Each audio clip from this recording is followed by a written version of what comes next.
This was the scene early on August the 8th, 2008, as Georgian rockets pounded the breakaway region of South Ossetia. It was the opening of a devastating 5-day war between Russia and Georgia, with each side blaming the other for setting it off. Since the early 1990s, Georgia had maintained an uneasy truce with two separatist regions, South Ossetia and Abkhazia, which held de facto independence with Russian military support. But tensions were rising in 2008 as Georgia eyed the possibility of joining NATO.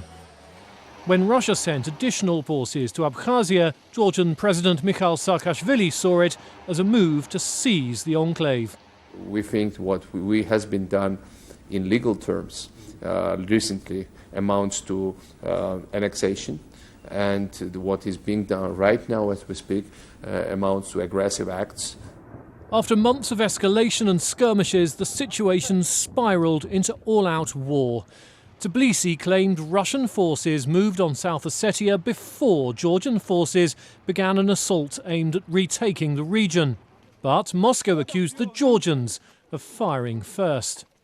We have detected the movement of hundreds of mercenaries through the rocky tunnel which connects Russian Federation with Georgia. Ведется массированный огонь по жилым кварталам, как Цхинвали, так и других населенных пунктов, в том числе и вне зоны юго-осетинского конфликта. Civilians fled the fighting in South Ossetia, including many ethnic Georgians.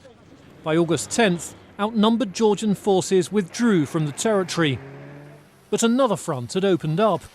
Russian tanks rolled through Abkhazia in a bid to retake the Gori Gorge, the only Georgian-controlled part of the province. The fighting spread beyond the borders of the two separatist regions. Russian troops pushed into Gori outside of South Ossetia and bombarded the city and its military base.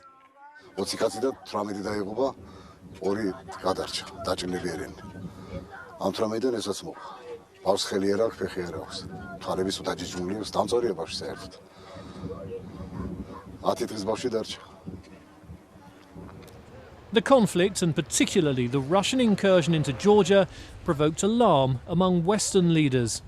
Russia's actions this week have raised serious questions about its intentions in Georgia and the region. These actions have substantially damaged Russia's standing in the world.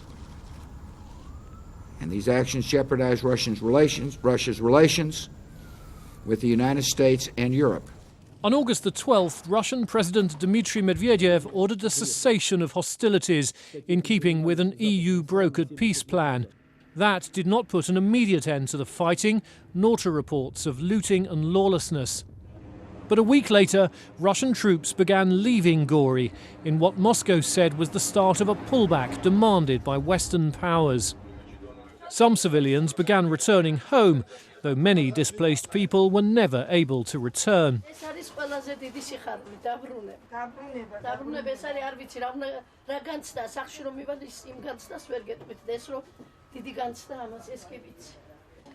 The brief war had far-reaching consequences. Russia voted to recognise South Ossetia and Abkhazia as independent states, a decision condemned by Western leaders.